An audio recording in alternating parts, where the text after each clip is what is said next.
खरगोश और गिलहरी की अनोखी दोस्ती। एक घने जंगल में एक नटखट खरगोश जिसका नाम था चंचल और एक छोटी गिलहरी जिसका नाम था चमकी रहते थे। चंचल तेज दौड़ने में माहिर था और चमकी पेड़ों पर फुर्ती से चढ़ने में। दोनों अच्छे दोस्त थे, लेकिन चंचल को अपनी तेज दौड़ने की क्षमता पर बहुत घमंड था। एक दिन चमकी ने चंचल से कहा, दोस्ती में घमंड ठीक नहीं होता, हमें एक दूसरे की खूबियों का सम्मान करना चाहिए।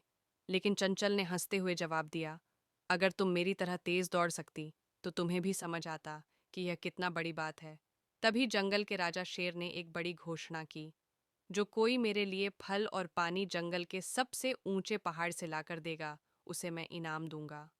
चंचल ने सोचा, मैं तेज दौड़ सकता हूँ, ये काम मेरे लिए आसान होगा।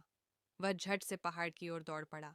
लेकिन जैसे ही वह ऊंचे पहाड़ पर पहुंचा, उसे महसूस हुआ कि वहां फल तो हैं, लेकिन उन्हें तोड़ने के लिए पेड़ों पर चढ़ना पड़ेगा।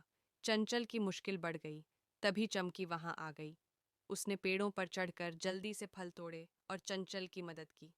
दोनों ने मिलकर पानी भी इकट्ठा किया। अब जब दोनों पहाड़ से वापस लौटे तो शेर ने उनकी मेहनत और दोस्ती की तारीफ की। शेर ने कहा, यह इनाम तुम दोनों को मिलना चाहिए, क्योंकि तुमने अपनी अपनी खूबियों का सही इस्तेमाल किया और एक दूसरे की मदद की। इस घटना के बाद चंचल को समझ आया कि हर किसी की अपनी अपनी खासियत होती है।